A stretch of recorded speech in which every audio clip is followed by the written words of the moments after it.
Chinese वाले की सफलता। रामगढ़ नाम के गांव में श्यामलाल नाम का आदमी रहा करता था। उसे दो बेटे थे, संजय और विजय। दोनों भी काम करने में माहिर थे। कुछ ही दिनों में उनके घर में पूजा होने के कारण श्यामलाल की पत्नी शारदा काम में व्यस्त थी और अपने दोनों बेटों से भी काम करवा रही थी। अरे माँ, तुम मुझे ही काम बता रही हो, इस विजय को भी बताओ जरा।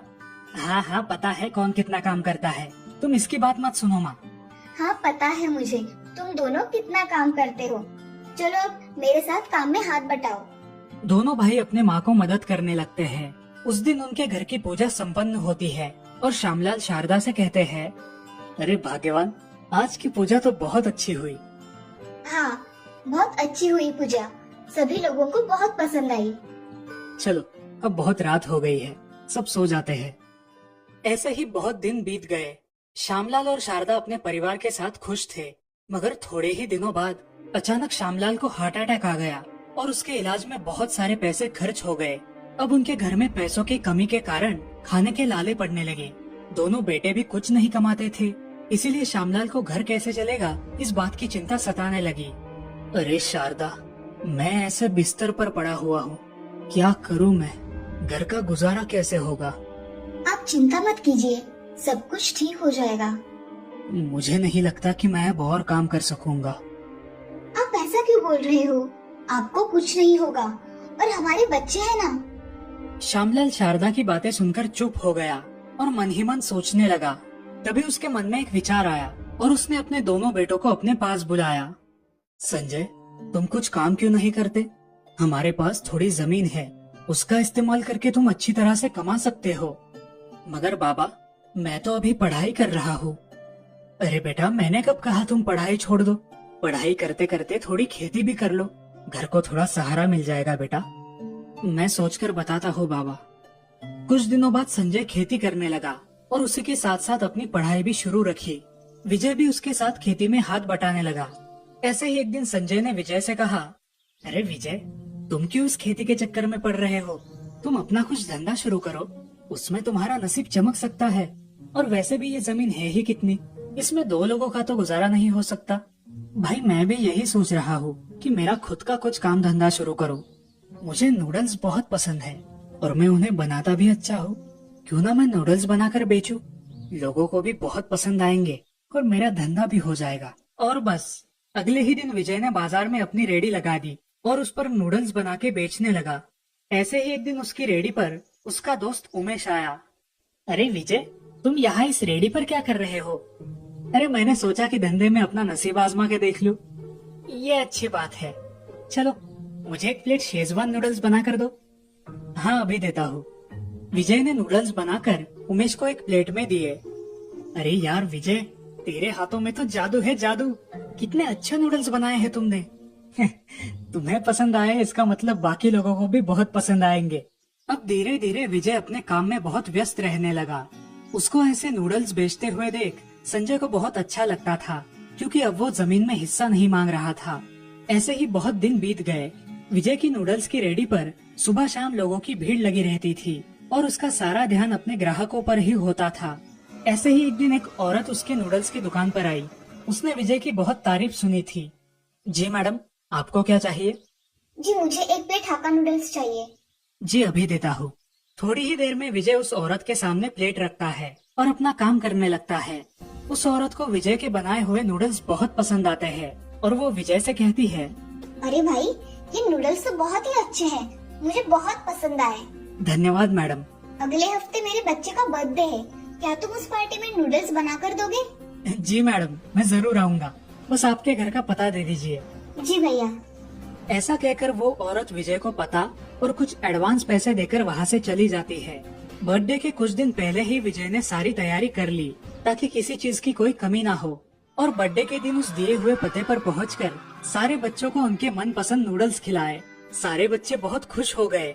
तभी वहाँ एक सुधीर नाम का आदमी आया और विजय से बोला, अरे भाई, तुमने बहुत अच्छे नूडल्स बनाए हैं, इनका स्वाद तो मुंह से जाता ही नहीं। क्या तुम मेरे होटल के लिए नूडल्स बना कर दिया करोगे? हाँ हाँ साहब, जरूर बना कर दूंगा। आप बस मुझे आपके होटल का पता बता दीजिए, तो फिर कल इस पते पर आ जाना, ठीक है? जी साहब। बर्थडे पार्टी खत्म हो जाने के बाद विजय घर आता है और अपने माँ और पिताजी से कहता है, अरे माँ, मेरे हाथों के बनाए नूडल्स सभी लोगों को बहुत पसंद आते हैं। और पता है, आज एक बहुत बड़े होटल के साहब ने मुझे उनके होटल में नूडल्स देने का ऑर्डर दिया है। बेटा, ये तो बहुत खुशी की बात है। अब मैं निश्चिंत हो गया भाग्यवान। हाँ जी, और मैं भी। ऐसे ही वो तीनों बातें करते बैठे ही थे कि संजय वहाँ आ गया। संजय ने भी विजय की तरक्की की सारी बातें सुन ली और अपने भाई के लिए बहुत खुश हो गया। मेरे भाई, तुम्हें खेती में हिस्सा ना देना पड़े, इसलिए मैंने थोड़े मोह में आकर तुमसे ये नूडल्स वाली बात कही थी। मुझे माफ कर दो। अरे भाई, अगर तूने मुझे ये सब नहीं कहा होता ना, तो आज मैं इतनी तरक्की नहीं कर पाता। ऐसा कहकर विजय और संजय गले लग जाते हैं। पूरा परिवार हंसी खुशी रहने लगता है। कुछ ही महीनों में विजय अपना खुद का बड़ा होटल शुरू करता है और खूब तरक्की करता है। दोस्तों, इस कहानी से हमें ये सीख मिलती है कि मेहनत करने वाले की सफलता हमेशा कदम चूमती है। गरीब की जिंदगी। सुंदरपुर नाम के गांव में राधा नाम की औरत अपने बेटे सूरज के साथ रहा करती थी। उसके पति हाल ही में गुजर जाने की वजह से उसके परिवार को आधार देने वाला कोई नहीं था। इसीलिए राधा हमेशा कुछ न कुछ काम की तलाश में रहती थी। ऐसे ही एक दिन राधा ने अपने घर का काम खत्म किया और काम की तलाश में घर के बाहर निकल पड़ी। उनके गांव में एक हलवाई की दुकान थी। राधा उस दुकान में गई। नमस्ते भाई साहब, मुझे आपके यहाँ कोई काम मिल सकता है क्या? नहीं बहन, मेरे यहाँ फिलहाल तुम्हारे लिए कोई काम नहीं है। भाई साहब, आप मुझे बर्तन मांजने बोलोगे तो भी मैं कर दूंगी। अरे नहीं बहन, ऐसा नहीं है, मगर मेरे यहाँ कुछ काम ही नहीं है। तुम चाहो तो शहर जाकर मेरे भाई के दुकान में काम कर सकती हो। मैं उससे बात करूँगा, वो तुम्हें काम पर रख लेगा। जी भाई साहब, आपका बहुत बहुत शुक्रिया। मगर जाना कौन से शहर है? अरे बहन, हमारे गांव के नजदीक है ना, किशनगढ़, वही शहर। मैं तुम्हें उसके दुकान का पता देता हूँ। ठीक है भाई साहब। राधा वहाँ से चली जाती है। अगले दिन राधा और सूरज किशनगढ़ के लिए रवाना होते हैं। वहाँ पहुंचकर राधा दिए हुए पते पर पहुंच जाती है और वहाँ जाकर, नमस्ते भाई साहब, मैं सुंदरपुर से आई हूँ। भाई साहब ने मुझे आपके यहाँ काम के लिए भेजा है। हाँ हाँ बहन, आओ। तुम्हें यहाँ कुछ बर्तन साफ करने होंगे, खाना वगैरह यही मिलेगा और महीने की 3000 तनख्वाह दूंगा। चलेगा ना? हाँ भाई साहब, चलेगा। मैं काम पर कब आ सकती हूँ? कल से आ जाना बहन, ठीक है? आज रहने का बंदोबस्त कर लो। जी भाई साहब। ऐसा बोलकर राधा वहाँ से चली जाती है। तभी सूरज उससे पूछता है, माँ, अब हम कहाँ रहेंगे? देखते हैं बेटा, कोई किराए का मकान ढूंढते हैं। मगर उस दिन उन्हें कोई मकान किराए पर नहीं मिलता। वो दोनों पूरी रात सड़क पर ही गुजारते हैं। सुबह होते ही जल्द ही दोनों माँ बेटे उठकर दुकान में चले जाते हैं। कुछ देर बाद दुकान का मालिक राघव वहाँ आता है और राधा को इतने जल्दी आया हुआ देख, अरे राधा बहन, तुम यहाँ इतनी जल्दी क्यों आई हो? भाई साहब, जल्दी उठकर यहाँ चली आई। और ये सामान? वो कल रात हमें कोई मकान किराए पर नहीं मिला, इसीलिए ये सामान भी साथ लेकर आई हूँ। ये बात सुन के राघव को बहुत बुरा लगता है। वो उससे कहता है, जब तक कोई मकान नहीं मिलता तब तक तुम यही रह सकती हो। आपका बहुत बहुत धन्यवाद भाई साहब। मैं ये आपका एहसान कैसे चुकाऊंगी? अरे भाई बोलती हो और एहसान की बात करती हो। राधा अपना सामान दुकान के एक कोने में रखकर अपना काम शुरू कर देती है। वो पूरे दुकान की साफ सफाई कर देती है और फिर बर्तन मांजना शुरू करती है। वहाँ बेटा सूरज भी दुकान में बैठकर राघव की छोटी मोटी मदद कर देता है। ये सब देखकर राघव बहुत खुश हो जाता है। अब इसी तरह हर रोज राधा और सूरज राघव की दुकान में मन लगाकर काम करने लगे। कुछ ही दिनों में राधा ने अपने लिए एक किराए का मकान भी ढूंढ लिया। ऐसे ही कुछ दिन बीत गए। एक दिन राघव ने राधा के काम से बहुत खुश होकर उससे कहा, बहन, तुम्हारा काम बहुत अच्छा है। मैं सोच रहा हूँ कि तुम मेरे घर में काम करो। तुम्हारी तनख्वाह 5000 रुपए होगी। धन्यवाद भाई साहब। राघव उसे अपने बंगले का पता देता है। अगले दिन राधा और सूरज उस पते पर बताए हुए बंगले में जाते हैं। वहाँ उन्हें राघव की पत्नी सोनिया मिलती है। जी, क्या चाहिए आपको? जी, हमें राघव भाई साहब ने यहाँ भेजा है आपके यहाँ काम करने के लिए।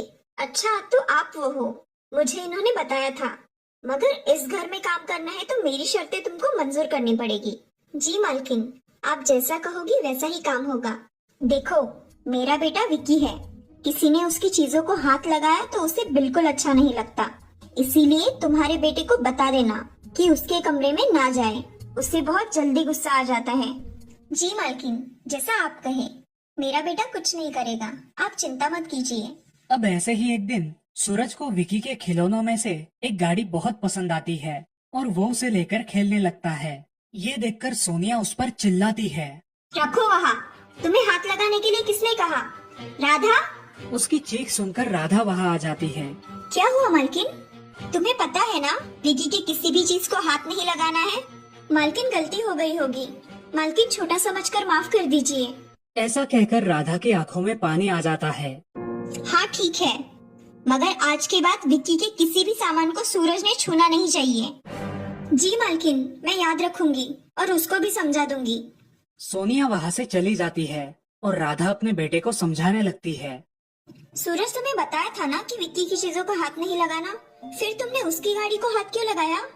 माँ, मुझे वो गाड़ी बहुत पसंद आई, इसलिए मैं उसे उठाकर देख रहा था। बेटा, आज के बाद विक्की की चीजों को हाथ नहीं लगाना, ठीक है? हाँ माँ, नहीं लगाऊंगा। ऐसे ही एक दिन राधा सब्जियां लाने के लिए बाजार गई थी और सोनिया भी बैंक का कुछ काम होने की वजह से घर से बाहर थी। घर में सिर्फ विकी और सूरज ही थे।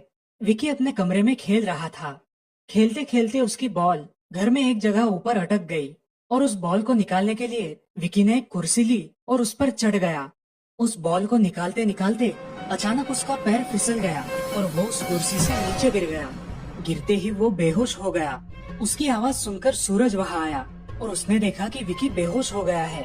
उसे समझ नहीं आया कि क्या किया जाए। वो मदद ढूंढने के लिए तुरंत घर के बाहर निकला। वहाँ उसे एक आदमी दिखाई दिया और सूरज उससे मदद मांगने लगा। चाचा, चाचा मुझे आपकी मदद चाहिए, क्या आप मेरी मदद करोगे? हाँ बेटा, मगर क्या हुआ है बताओगे? सूरज सारी बात उस आदमी को बता देता है और उसकी मदद मांगता है। अब वो आदमी सूरज के साथ घर में चला जाता है। वो विकी के पिताजी को फोन करके सब बता देता है और तुरंत विकी को अस्पताल में लेकर जाता है। कुछ देर बाद सोनिया घर आकर देखती है तो उसे घर में कोई दिखाई नहीं देता। वो अपने पति को फोन करती है। तब उसे पता चलता है कि विकी नीचे गिरकर बेहोश हो गया था और उसे अस्पताल लेकर गए हैं। तभी राधा वहाँ आती है। मालकिन, क्या हुआ है? आप रो क्यों रही हो? अरे, विक्की कुर्सी से नीचे गिरकर बेहोश पड़ गया है और उसे अब अस्पताल में भर्ती किया हुआ है। कुछ नहीं होगा विक्की को, चलो हम अस्पताल जाकर देखते हैं। ऐसा बोलकर सोनिया और राधा अस्पताल में जाते हैं। अस्पताल जाने के बाद सोनिया रोने लगती है। कुछ देर बाद डॉक्टर वहाँ आते हैं। डॉक्टर, कैसी है विकी की तबीयत? उसे कोई खतरा तो नहीं है ना? नहीं, उसकी जान को कोई खतरा नहीं है, मगर समय में अस्पताल में लाने की वजह से बहुत बड़ा खतरा टल गया है। आपका बहुत बहुत धन्यवाद डॉक्टर। धन्यवाद मेरा नहीं, इस आदमी का कीजिए जो समय रहते इसको यहाँ पर लेकर आया। जी डॉक्टर। भाई साहब, आपका बहुत बहुत धन्यवाद, आपने मेरे बच्चे की जान बचाई। अरे भाई साहब, मैंने कुछ नहीं किया, जो कुछ भी किया है इस बच्चे ने किया है। इसी ने मुझे बुलाकर अस्पताल में लेकर जाने के लिए कहा। अगर इसने समय पर कुछ नहीं किया होता तो न जाने आज क्या हो जाता। इसके तेज दिमाग की वजह से ही आपका बच्चा बच पाया। आप सही कह रहे हो बेटा सूरज, तुम्हारा बहुत बहुत धन्यवाद। चाचा, ये तो मेरा दोस्त है ना, मैंने अपने दोस्त के लिए सब किया। राधा, आज से तुम हमारे घर की सदस्य हो, हमारे ही घर में रहोगी, समझी? सच में मालकिन? हाँ, मुझे ऐसे प्यार करने वाली बहन और बेटा हमेशा के लिए चाहिए। और इस तरह से अब राधा और सूरज राघव के परिवार का एक हिस्सा बनकर हंसी खुशी रहने लगे। इस कहानी से हमें ये सीख मिलती है कि हमें हर व्यक्ति की कदर करनी चाहिए, चाहे वो अमीर हो या गरीब।